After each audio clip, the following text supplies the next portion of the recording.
Vous connaissez certainement cette enseigne. Nous sommes des héros. Donc si vous souhaitez vous procurer des cadeaux de dernière minute, il s'agit de bijoux, mais ce sont des créations très originales puisque la marque s'inspire du monde du fantastique et des super-héros. C'est Thomas Bernabé qui a poussé les portes de cette boutique. On découvre. Qui a dit que l'univers geek et celui des bijoux étaient incompatibles? Certainement pas ces jeunes créateurs de la marque Nous sommes des héros. Depuis 4 ans, ces talents inventent et façonnent des artefacts de toutes sortes liés au monde de la pop culture. Bagues, pendentifs, boucles d'oreilles. L'idée est partie d'un constat simple. Je me suis rendu compte qu'il n'y avait pas de bijoux geek de super qualité et en fait je me suis dit mais en fait pourquoi pas tout simplement créer une marque française qui met en avant un savoir-faire autour de la culture populaire.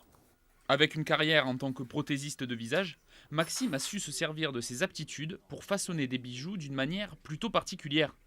Ici, pas de modèle prédéfini, mais des moulages sur mesure.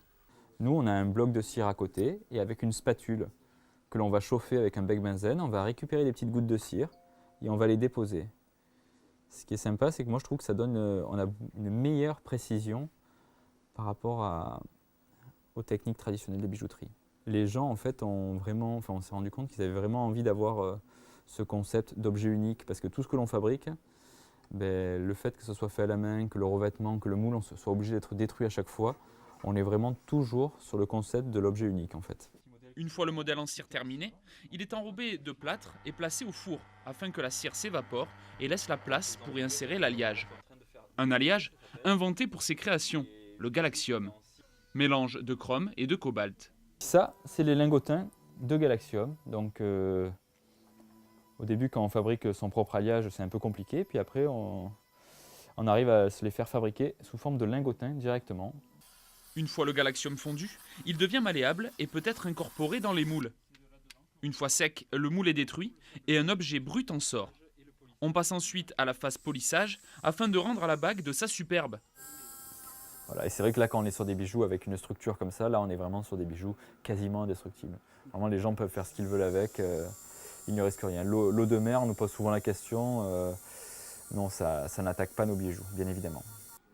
Avec un alliage aussi atypique et résistant, on est en droit de se poser la question, peut-on le comparer à de l'adamantium? Ah oui, c'est complètement ça, oui, carrément. Le mot adamantium était déjà pris, donc on n'avait pas le droit de l'utiliser. Mais oui, en plus, moi je trouve qu'il a des propriétés intéressantes parce que, par exemple, il n'est pas magnétique. Donc, par exemple, si Iron Man l'utilisait pour une de ses armures, il passerait devant on ne pourrait même pas l'arrêter avec un énorme aimant, quoi. Ça, je trouve ça sympa. Toutes les créations peuvent être faites sur mesure ou sur idée. Mais l'équipe de Nous sommes des héros peut aussi profiter de l'appui de licences fortes, comme avec Senseiya, les Chevaliers du Zodiaque, la Warner et son écurie DC Comics, ou bien encore Harry Potter. Pas sûr pour autant que vous trouverez un anneau pour les gouverner tous, quoique.